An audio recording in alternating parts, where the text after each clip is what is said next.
Ok, Gracias. muy bien, gracias, Emily. Yo lo que he escuchado de las Afores, profe, principalmente es su relación con la pensión o para las personas que se retiran, pero en sí no conozco bien cómo funcionan. Correcto. Bueno, básicamente, como les decía hace un momento ahí a los demás compañeros, la idea de preguntarles esta noción que pudiéramos tener sobre las Afores, pues es para ver dónde estamos parados, y saber y ver desde dónde tenemos que empezar a revisar.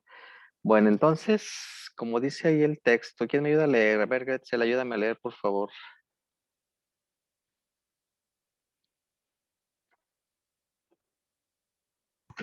Desde mero principio, ¿verdad, profe? Sí, por favor. Ok. Unidad 5, Afores. Las Afores son entidades financieras cuya función es manejar mediante el sistema de cuentas individuales los recursos de los empleados derivados de las aportaciones de seguridad social para el retiro de los trabajadores. Para su constitución y funcionamiento, las Afores deben contar con la autorización de la Comisión Nacional del Sistema de Ahorro para el Retiro, CONSAR. Para operar las Afores deben constituirse como sociedades anónimas de capital variable. En dichas sociedades pueden participar instituciones financieras nacionales y del exterior. Las acciones de la serie A, que representarán cuando menos el 51% del capital social, solo podrán ser adquiridas por personas físicas o por personas morales mexicanas, cuyo capital debe ser mayoritariamente propiedad de mexicanos y deberán estar efectivamente controladas por nacionales. Las Afores que se han constituido hasta la fecha están ligadas con bancos, compañías de seguros y empresas dedicadas de antemano y en forma exclusiva al manejo de fondos de retiro. Hasta ahí, gracias, Gretzel. Clara, ¿conoces alguna Afore, alguna institución de las que mencionó Gretzel en la lectura?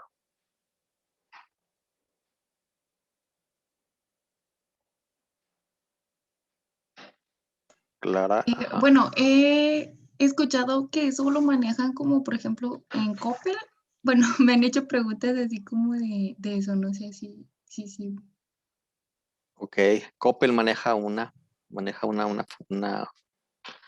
un fondo de retiro. Okay. Y como dice ahí el texto, mayormente los bancos y las empresas de compañías de seguros como GNP, Banco Azteca, el mismo seguro creó su propia Afore, porque pues sabe que hay mucha lana ahí de por medio. Vamos a verlos un poquito más adelante. Dice, el fundamento legal para las Afores está en el artículo 175 de la Ley del Seguro Social. De hecho, ustedes ya hicieron un pequeño ejercicio en el cuadro que ustedes, el cuadro comparativo. Ahí venían los fondos de retiro. Ahí es donde está estipulado nuestros Afores. Esta entró en vigor el 21 de diciembre del 95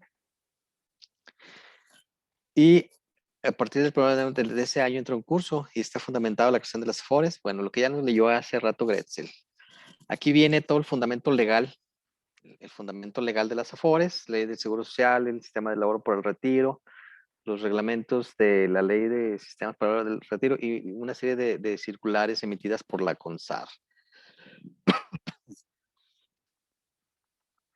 Dice, la relación entre las Afores y el sistema de ahorro por el retiro, ¿qué relación existe? Bueno, en el año de 1992, hace ya prácticamente 20, 30 años, se hizo esta reforma, se creó la ley del sistema del ahorro por el retiro, pero esta no entró en vigencia hasta el 95. Dice, en el año 92 se modificó la ley de Seguro Social y la del ISSSTE para incorporar el esquema de seguros ya existentes, un seguro para prevenir la contingencia consistente en el retiro definitivo de la vida laboral. Esto es, pues vamos a retirarnos y ¿qué pasa cuando nos vamos del trabajo? Pues nos quedamos sin sin un ahorro, sin un dinero para poder trabajar. Por eso hay muchas personas, pues ahorita, bueno, ahorita ya no, ya están regresando, pero personas que de la tercera edad, pues están ahí empaquetando o embolsando en los centros comerciales, porque estas personas se quedaron sin ahorros. Y de ahí viene la intención de crear esta Afore. Dice, los recursos del SAR provienen de la aportación patronal del 2% de los salarios de los trabajadores y se depositan en las cuentas individualizadas con el nombre de cada trabajador y que se maneja en la institución bancaria que a su conveniencia elegía el patrón. Este ya cambió. Hay una serie de preguntas aquí. Bueno, por ejemplo, vean aquí, ¿qué trabajadores son los que deben optar por una Afore? Pues prácticamente todos los que están amparados por la ley del Seguro Social, todos los que estamos cotizando bajo el seguro, somos los que tenemos esta opción. Dice ahí que son 10 millones, pero ya es un poco más. Dice, el trabajador de confianza y el contrato por honorarios participan en las Afores. Normalmente y lamentablemente ahorita en las empresas están contratando ya un poco más por honorarios que para hacerlos que de base. Entonces dice, los beneficios del seguro de retiro, cesantía avanzada y vejez se otorgan a todos los trabajadores inscritos en el IMSS, sin importar su función o su nivel salarial. Por tanto, todos los trabajadores de confianza que coticen en el IMSS tienen derecho a la protección de este seguro. Mientras que la persona contratada bajo el régimen de honorarios no está sujeta a una relación laboral, sino que tiene un vínculo de naturaleza civil y por tanto no existe obligación de quien recibe el servicio de inscribir al prestador de servicios en el IMSS. Entonces, estas personas que están por honorarios no están bajo el sistema de Afores. Ahí aguas ustedes cuando empiecen a trabajar. Les voy a platicar una situación. Actualmente, para que tengan una pensión de 8,000 pesos, imagínense 8,000 pesos, pues parece mucho para una pensión mensual, pero tienes que tener aportados al Afore 1,500,000 de pesos. Imagínense cuánto dinero es. Y les voy a platicar, yo tengo cotizando desde el 91, imagínense ya prácticamente 40 años. No tantos, 30 años. Y no he juntado ni siquiera 1,000,000. Entonces, pues desde cuándo hay que empezar a chambear y cuándo empezar hay que ahorrar para juntar ese 1,500,000 para poder tener una pensión de 8,000 pesos. Esto a ustedes les va a pegar.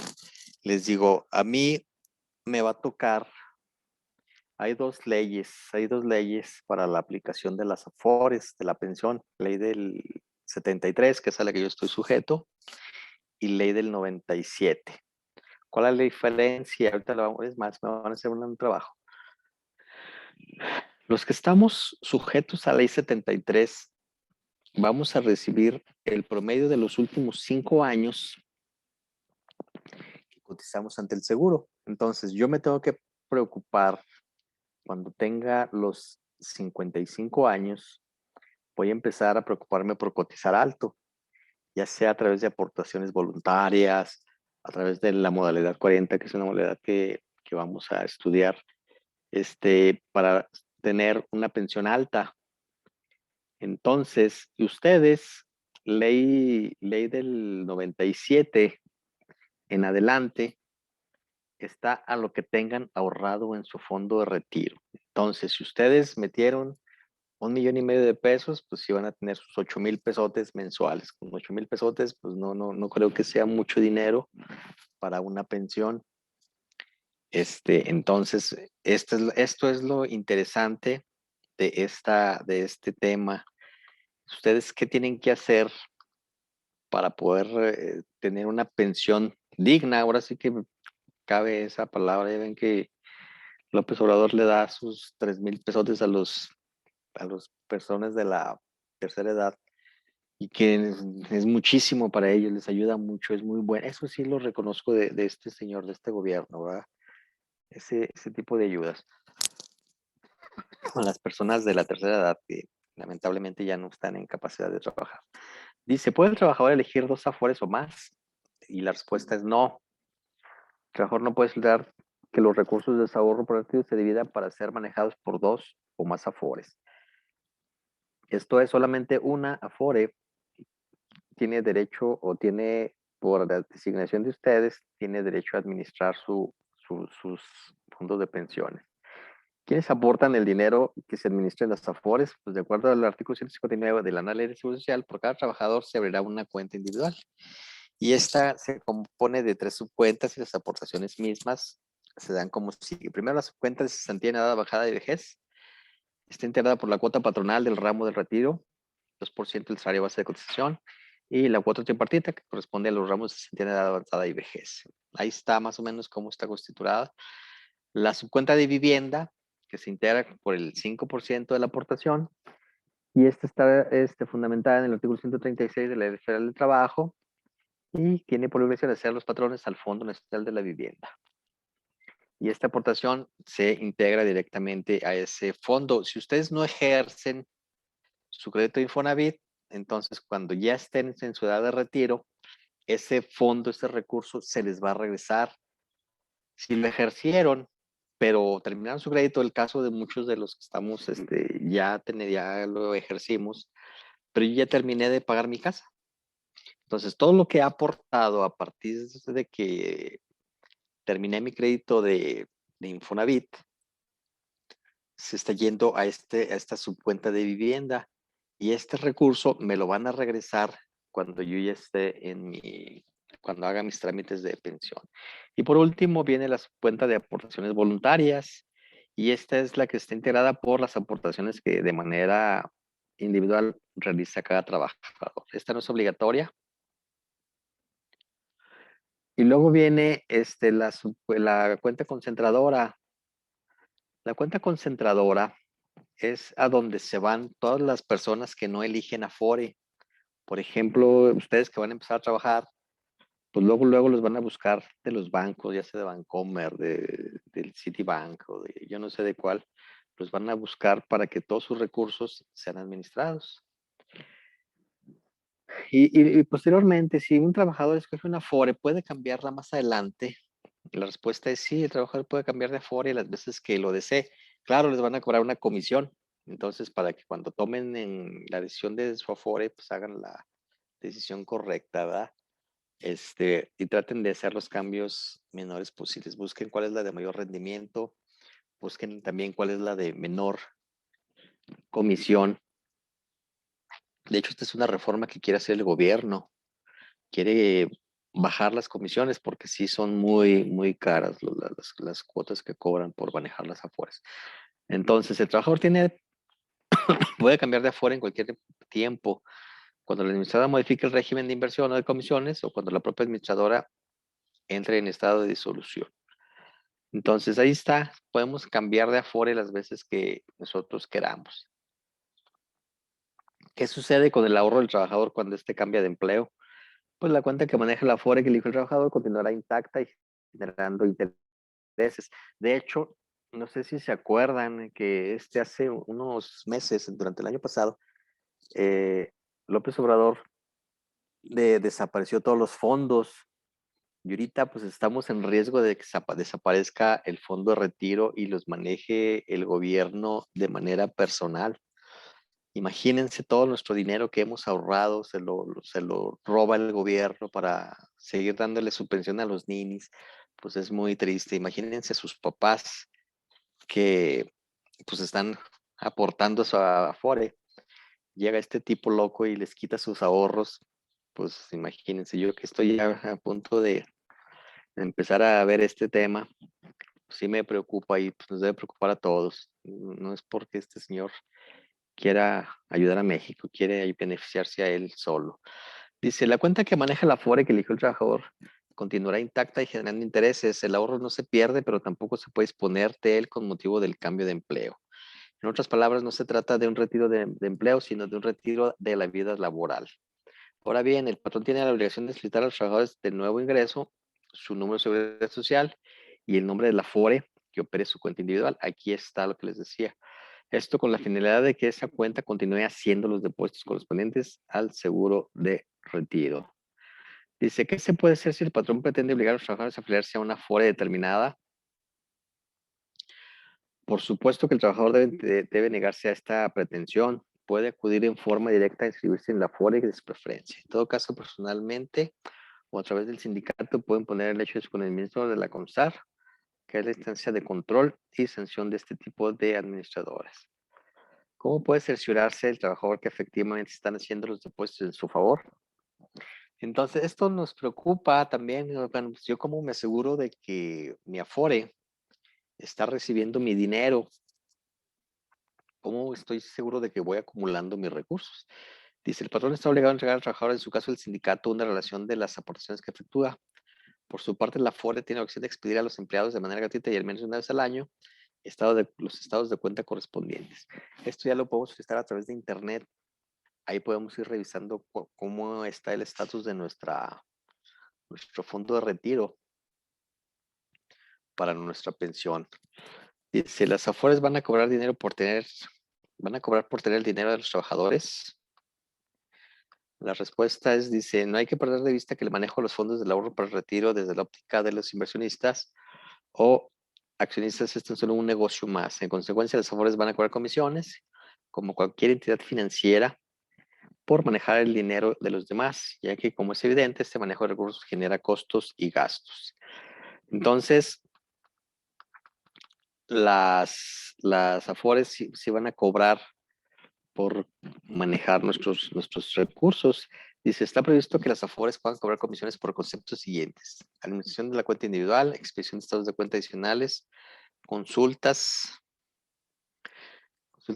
adicionales, reposición de documentos, pago de retiros programados por depósitos o retiros de las cuentas de aportaciones voluntarias. Por eso es importante que antes de su conocimiento, para incorporar una determinada Afore, el trabajador se informe del monto de las comisiones. Lo que les decía hace un momento, hay que investigar cuántos son los costos que tiene cada administradora.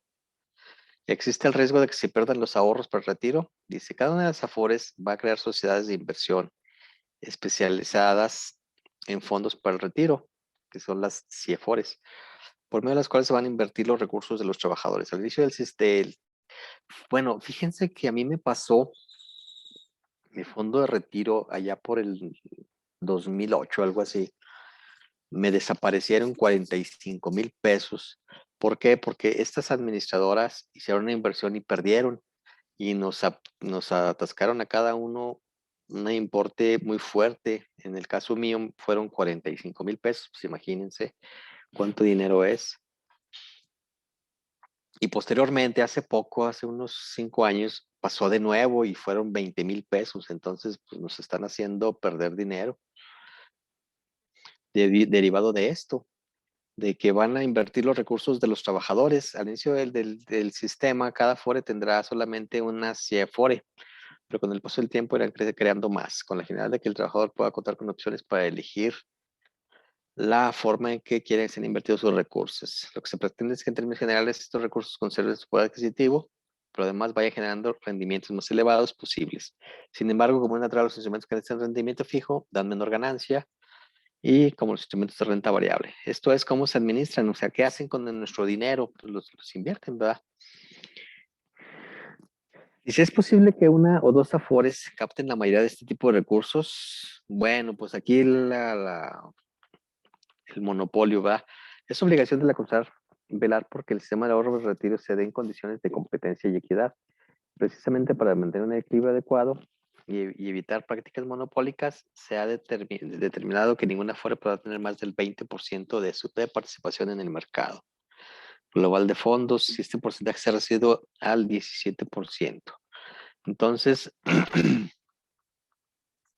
pues la decisión es del trabajador, no de la administradora, ¿verdad? Este también es importante. El trabajador puede disponer libremente de los recursos que manejan las Afores. La respuesta es no. No puede disponer libremente de este tipo de ahorros. Se trata de fondos que podrá utilizar el trabajador únicamente cuando termine su vida productiva. Para esto debe cumplir con los requisitos de edad: 60 años en caso de cesantía en edad avanzada, 65 años tratándose de vejez. Cuando uno se retira, de acuerdo a lo que ustedes hicieron en los trabajos del cuadro comparativo, cesantía, se retira uno a los 60 años con un porcentaje del 70% de su salario base de cotización, ¿verdad?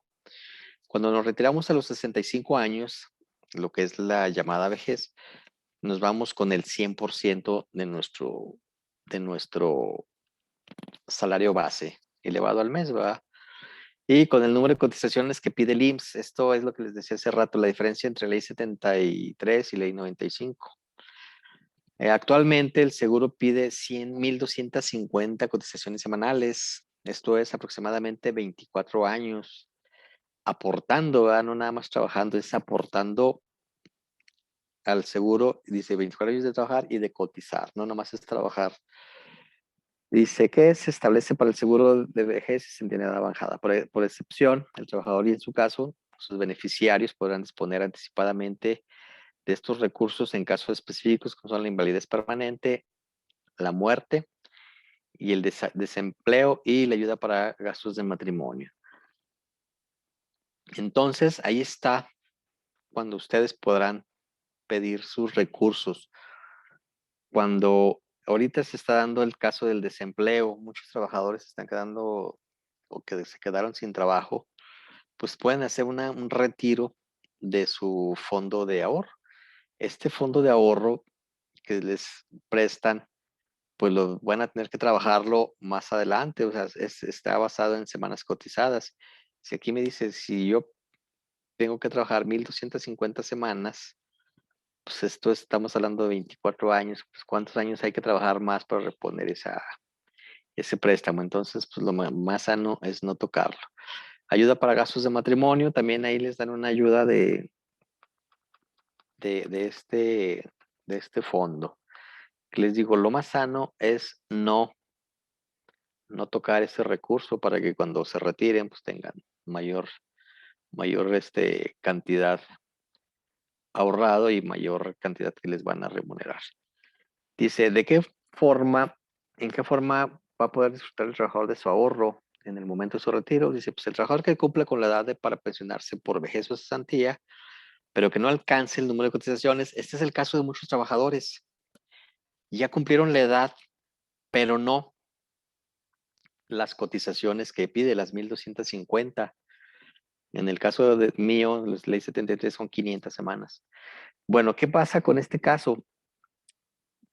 Puede optar por retirar en una sola exhibición el saldo de su cuenta individual o también puede seguir aportando hasta que cubra las cotizaciones necesarias para que opere el pago de una pensión. Entonces, si yo no cumplo con mis 1,250 semanas, que hubo una reforma, la vamos a ver más adelante, hubo una reforma a finales de este año donde cambia una serie de datos. Esto es importante. Dice, el trabajador que cumpla con todos los requisitos, primero, pues cumplir los 60 o 65 años, haber cotizado las 1,250 semanas, gozará de su cuenta, gozará de su cuenta individual con el pago de una pensión vitalicia. ¿Se acuerdan las rentas vitalicias que vimos en matemáticas financieras? Pues este es el tipo de pensiones que se manejan. Dice, esta pensión podrá darse a elección del trabajador de dos maneras. Como una renta vitalicia que el trabajador contrate con la aseguradora de su preferencia o conservando la cuenta individual de Nafore y conviniendo con la administradora que le entregue las cantidades que retira en forma programada. Pues ahí están. ¿Qué sucede con el ahorro para el retiro cuando fallece el trabajador? Ahí va. La ley del Seguro Social establece beneficiarios legales y a ellos les corresponde recibir el ahorro del trabajador fallecido. Dichos beneficios son, de manera genérica, la esposa o concubina, hijos menores de 16 años o menores de 25 si estudian en planteles del Sistema Educativo Nacional, o los hijos de cualquier edad que padezcan alguna enfermedad crónica o un defecto físico psíquico. Y el padre o la madre del asegurado que viven en el lugar de este. Esto es, pues el trabajador no se casó, no tuvo hijos, entonces los beneficiarios vienen siendo los ascendientes, ¿verdad? Dice, la Afore le entregará el saldo de la cuenta individual en partes iguales siempre que ya no tengan derecho a pensión por el seguro de invalidez y vida. Complementariamente, el trabajador, bueno, esto es, ustedes están gozando de la pensión del seguro, pues entonces en este caso ya no hay porque la Afore se va a entregar con dicha pensión. Complementariamente, el trabajador debe designar beneficiarios sustitutos y únicamente para el caso de que falten los beneficiarios legales. Esto es aquellos que son solteros, ya se me va a acabar el tiempo. Me voy a ir a la otra. ¿Por qué si el trabajador es el dueño del ahorro no puede disponer de su dinero? Dice, en cierta forma se trata de un ahorro a la fuerza. Y sí, pues sí, si no, no ahorramos nada, ¿verdad? De que de alguna manera viene a subsanar la falta de una cultura del ahorro. Además, hay que desarrollar que se trata de un ahorro para el momento del retiro de vida productiva del trabajador. Así está diseñado y así está estructurado. Mediante cálculos actuariales, si cada quien pudiera disponer libremente del ahorro para el retiro, se desmoronaría y de forma irremediable. ¿Por qué? Pues que pues, se me antoja comprar un carro, pues ahí tengo ahí tengo mi Afore. Y, pues, y luego cuando ya me haga viejillo, pues, ¿qué hago, va? Dice, ¿cuándo y hasta qué límite pueden disponer de estos recursos ante una situación de desempleo? Les decía, ahorita está esta situación, hay mucha gente que está tomando esta opción. Dice, de acuerdo con el fundamento del artículo 191 de la Ley de Seguro Social, es posible efectuar retiros parciales con cargo a su cuenta de retiro, se tiene avanzada y vejez, y en el caso del trabajador que quede desempleado. Podrá retirar a partir del día 46 natural respecto a aquel que se haya quedado desempleado, la cantidad que resulte menor entre 65 días de salario base de acción o el 10% de saldo de su cuenta. Entonces, ahí está, requisitos 46 días naturales y la cantidad que resulte menor de 65 días del SBC o el 10% de su cuenta de Afore.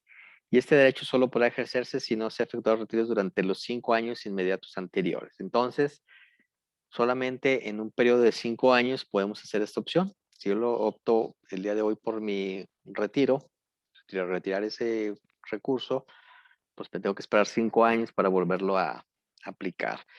Y ahí viene un pequeño ejemplo, ¿verdad? Pero bueno, no, ese me lo voy a brincar. Ese es el que les decía que hubo una reforma hace poquito. La reforma a la ley de pensiones dice, el día 16 de diciembre de 2020 se publicó en el Diario Oficial de la Federación el decreto por el que se reforman, adicionan y se derogan diversas disposiciones de la ley social y de la ley del sistema de ahorro para el retiro, destacando lo siguiente. Ley de Seguro Social, semanas cotizadas para otorgar pensión, cesantía en edad avanzada y vejez. Dice, se reduce el número de semanas cotizadas para tener derecho a una pensión mediante un ajuste gradual que inicie con 750 semanas para 2021 y concluye con 1000 semanas para el 2031. En su vez, las 1250 semanas en vez de las 1250 semanas contempladas anteriormente. Esto es, ya no van a ser 24 años que tengamos que trabajar, va a ser menos. Ya la bajó este señor. ¿Y qué requisitos se piden? Se modifica el requisito de 1250 semanas a 1000 semanas de cotización reconocidas ante el Instituto Mexicano de Seguro Social para tener derecho a esas prestaciones. Entonces, los trabajadores que estamos ahorita, los que están ahorita que ya están por jubilarse, pues imagínense, de 1250 a 750 prácticamente la redujo a un poquito más de la mitad.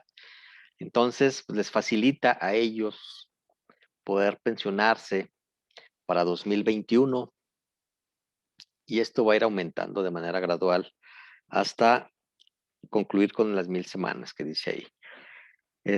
Las asignaciones por ayudas a pensiones por invalidez. Se incluyen las asignaciones y las ayudas asistenciales como parte de la pensión que se otorgará para el retiro. Cesantía avanzada y vejez, las cuales serán financiadas mediante la cuota social que aporte el Estado y el patrón. Pensión garantizada, este es otro tema muy, muy importante. Se modifican los requisitos para obtener la pensión garantizada, especificando como requisito el de tener 60 años o más, haber cotizado 1000 semanas o más, considerando el promedio del salario de cotización, cotizado durante la vida laboral del trabajador. Aquí va la vida laboral del trabajador. Imagínense, pues hace 20 años cuánto era el sueldo, era bajo, entonces pues no está tan bien. En el caso de la ley 73 es el promedio de los últimos 5 años. Entonces, pues sí estamos ahora sí que mucho mejor los que cotizamos en ley 73 a los que van a cotizar con ley 95, ley 97. Dice, en 2021 se requieren como mínimo 750 semanas. Entonces, en este año muchos trabajadores ya están buscando su pensión. Porque si se esperan a 2031, pues van a tener que ser 1000 semanas cotizadas. El monto de la pensión se actualizará anualmente en el mes de febrero conforme al INPC para garantizar su poder adquisitivo. Para el pago de la pensión garantizada, una vez que se haya agotado los recursos de la cuenta individual, se involucrará a la historia de la federación para que por su conducto dicha pensión garantizada sea cubierta por el gobierno federal. En la ley anterior únicamente se mencionaba la obligación del gobierno federal para cubrir dicha pensión. Entonces, esta es otra parte muy interesante. Si ustedes en su cuenta de Afore se agota, pues ya no van a tener más pensión, van a tener que chambear o van a tener que buscar qué hacer para tener ese recurso. Entonces, lo que hicieron ahora, pues van a tener que, la Tesorería de la Federación va a tener que cubrir esa pensión.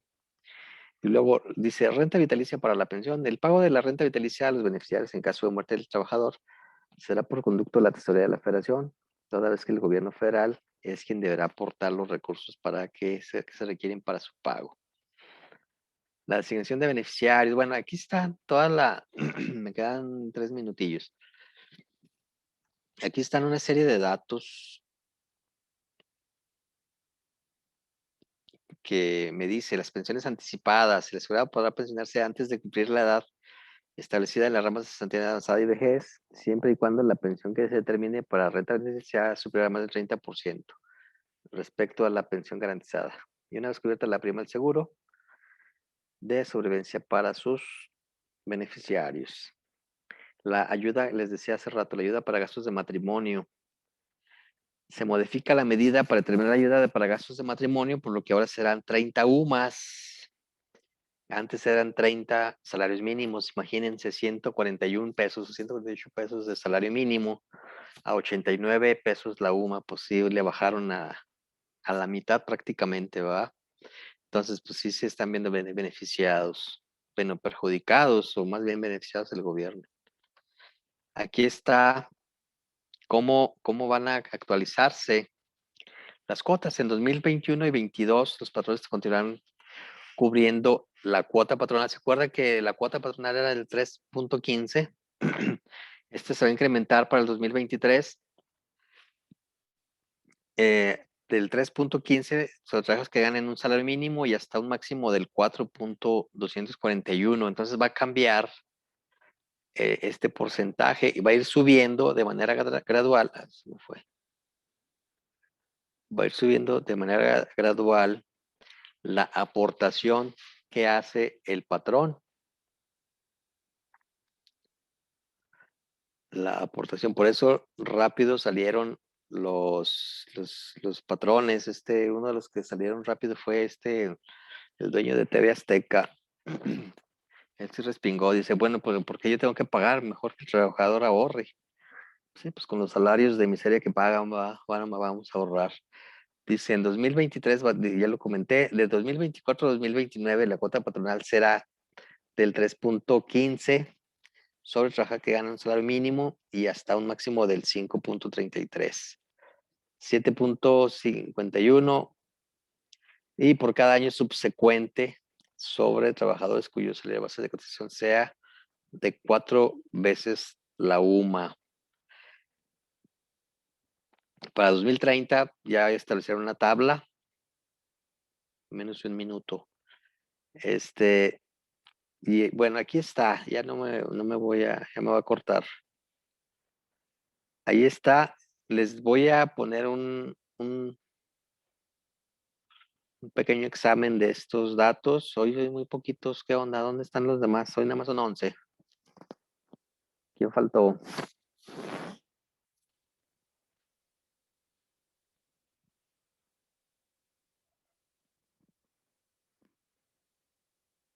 ¿Qué les dijeron de mañana la graduación?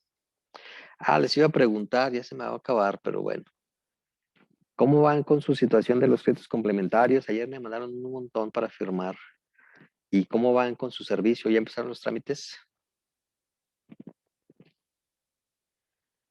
Emanuel. No está Emanuel. No, sí está.